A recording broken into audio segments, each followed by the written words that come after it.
జై శ్రీరామ్. అందరికీ నమస్కారం. వెల్కమ్ టు న్యూస్ అఖండ. నేను మీ కస్తూరి శ్రీధర్. మిత్రులారా, మన పొరుగునే ఉన్నటువంటి ఆ ఉగ్రవాద దేశం పాకిస్తాన్ అసలు రంగు మరొకసారి ప్రపంచం ముందైతే బయటపడిపోయింది. ఎప్పుడు కూడా చేతిలో చెప్పబట్టుకొని దేశాల వెంట అడుక్కు తినేటటువంటి ఆ దేశం లోపల మాత్రం అణ్వాయుధాలతో ప్రపంచాన్ని నాశనం చేయాలని చెప్పి చూస్తానంట. కానీ ఈసారి తగిలినటువంటి మెట్టు దెబ్బ అయితే మామూలుగా అయితే లేదు. ఆ దెబ్బ వేరే లెవెల్లో ఉండదన్నమాట. అమెరికా ఇంటెలిజెన్స్ చీఫ్ అలాగే మన హిందూ సోదరైనటువంటి తులసి గబార్డ్ గారు ఇచ్చేటువంటి ఒక రిపోర్ట్ తో పాకిస్తాన్ ప్రధాని షెహబాజ్ షరీఫ్ కు చెమటలు పడుతున్నాయంటే సరే, అసలు ఏం జరిగింది, అమెరికాను పాకిస్తాన్ ఏ విధంగా మోసం చేస్తుంది, మన ప్రధాని మోడీ గారి వ్యూహం ముందు పాకిస్తాన్ ఎందుకు విలవలాడిపోతుంది, ఈ సంచలన నిజాలేంటో ఈ వీడియో ద్వారా చెప్పే ప్రయత్నం చేస్తా. ఓకేనా? వీడియో మాత్రం ఎక్కడా స్కిప్ చేయకుండా చివరి వరకు చూడండి. ఓకేనా? ఎందుకంటే ఇది ప్రతి భారతీయుడు కూడా తెలుసుకోవాల్సినటువంటి విషయం అన్నమాట. ముందుగా ఈ ఉగ్రవాద దేశం పాకిస్తాను అలాగే అమెరికా మధ్య ఉన్నటువంటి ఆ వింత బంధం గురించి ఒకసారి మాట్లాడుకుందాం. ఇది మామూలు స్నేహం అయితే కాదు. అదేదో కమల్ హాసన్ సినిమాలో ఏదో ఒక డైలాగ్ ఉంటుంది, ఇది అలాంటి ప్రేమ కాదు అనేసి. ఆ విధంగా ఇది అలాంటి స్నేహం అయితే కాదు. చెప్పాలంటే ఇదొక రోలర్ కోస్టర్ ప్రయాణం లాంటిదన్నమాట. 1947లో పాకిస్తాన్ పుట్టినప్పటి నుంచే అమెరికా దాని వెనకనే ఉన్నదన్నమాట. అప్పట్లో రష్యాను అడ్డుకోవడానికి ఈ అమెరికాకు ఒక తోక అయితే కావాల్సి వచ్చింది. ఆ తోకగా పాకిస్తాన్ చేరిపోయింది అనమాట. ఇకపోతే సీటో సెంటో అంటూ పెద్ద పెద్ద పేర్లతో కూటములు గట్టి అమెరికా దగ్గర అప్పట్లోనే వేల కోట్లు దండుకునింది. ఎవరో ఈ దిక్కుమాలినటువంటి పాకిస్తాన్. ఇక 2002 నుంచి సీన్ అంతా కూడా మారిపోయింది అనమాట.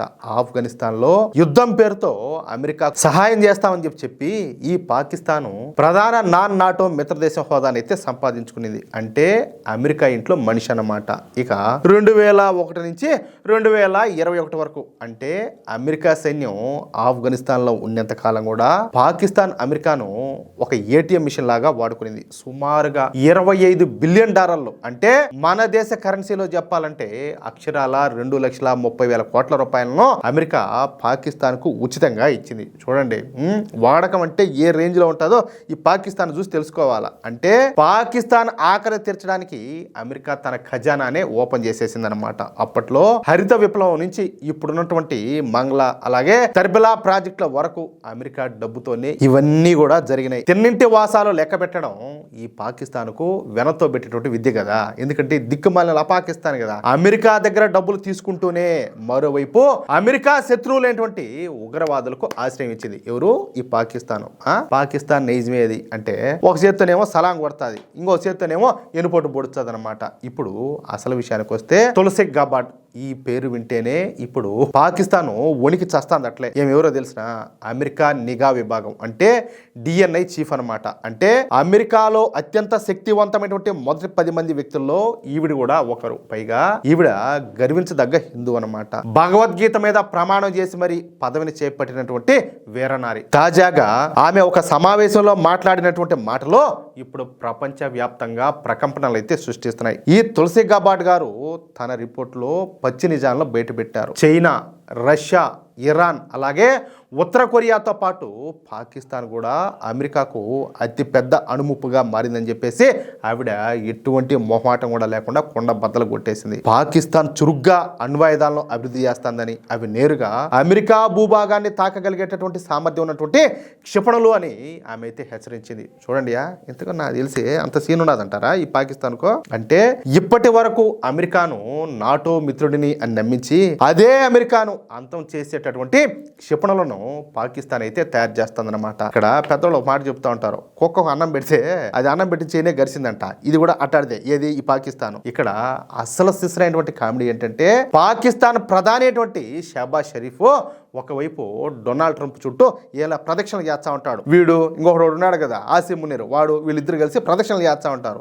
ట్రంప్ గారు, మీరు శాంతి దూతండి, మీరు నోబెల్ శాంతి బహుమతికి మీరు అర్హులు, ఏమే మీరు భారత్ పాకిస్తాన్ మధ్య యుద్ధాన్ని ఆపినారంట, భజన చేస్తున్నారు ఇద్దరు కలిసి. మరోవైపు చూస్తేనేమో ఈ దిక్కుమాలినటువంటి పాకిస్తాన్ ఆర్థిక వ్యవస్థ కుప్పగూలిపోయింది. కనీసం మింగడానికి మెత్తు కూడా లేదు, రొట్టె తినేదానికి పిండి కూడా లేదు. దానికోసం కూడా యుద్ధాలు జరుగుతున్నాయి పాకిస్తాన్లో. కానీ ట్రంప్ దగ్గర మార్కులు కొట్టేసి మళ్ళీ కొన్ని $1 బిలియన్ నొక్కేయాలని చెప్పేసి ప్లాన్ వేశారు. ఏమి ఏమి ప్లాన్, ఏం వాడకం చూడండి ఒకసారి. 2025 గాజా పీస్ సమిట్ లో ఈ షహబాజ్ షరీఫ్ చేసినటువంటి ఈ అతి తెలివి ప్రసంగం చూసి ప్రపంచం అంతా కూడా నవ్వుకునేది. ఏందిరా స్వామి, వీడు వార్ యాక్షన్ ఏంది, వీడి కథేంద్ర నాయన అని. కానీ తులసి గబాట్ గారి రిపోర్ట్ రాగానే ఈ షహబాజ్ షరీఫ్ నోట కనీసం మాట కూడా రావడం లేదు. ట్రంప్ టీమ్ లో ఉన్నటువంటి ఈ తులసి గబాట్ గారు ఇలాంటి నివేదిక ఇవ్వడంతో పాకిస్తాన్ పన్నాగం మొత్తం కూడా బయటపడిపోయింది. పాకిస్తాన్ డ్రామాలన్నీ కూడా ఇక అమెరికా దగ్గర సాగమని చెప్పేసి అర్థమైపోయింది. ఈ దిక్కుమాలినటువంటి పాకిస్తాన్ ఇప్పుడు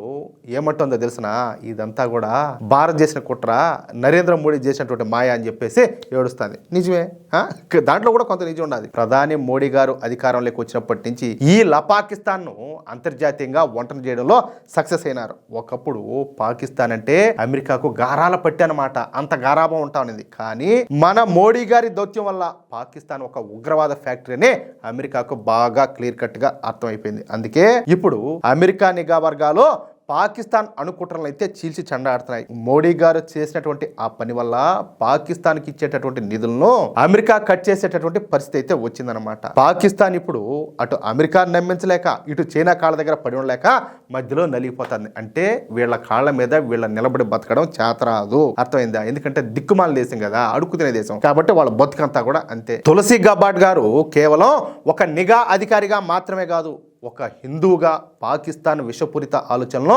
ప్రపంచానికైతే చాటి చెప్పింది. పాకిస్తాన్ తన అణ్వాయుధాలను ఉగ్రవాదుల చేతిలో పెడితే ప్రపంచం ఏమవుతుందని చెప్పేసి ఆమె వ్యక్తం చేసినటువంటి ఆందోళన ఇప్పుడు ప్రపంచంలోని ప్రతి దేశాన్ని కూడా ఆలోచింపజేస్తుంది. పాకిస్తాన్ పన్నే ప్రతి కుట్రను కూడా మన దేశం ఏ విధంగా తిప్పికొడుతుందో చెప్పడానికి తులసి గబాట్ గారి రిపోర్టే నిదర్శనం అనమాట. మిత్రులారా, చూశారు కదా, ఒకవైపు పాకిస్తాన్ ప్రధాని షహబాజ్ షరీఫ్ తన కాపాడమని ట్రంప్ చుట్టూ తిరుగుతా ఉంటే, మరోవైపు మన హిందూ సోదరైనటువంటి మన తులసి గబాట్ గారు ఆ పాకిస్తాన్ అసలు రంగును ప్రపంచం ముందైతే బయట పెట్టారు.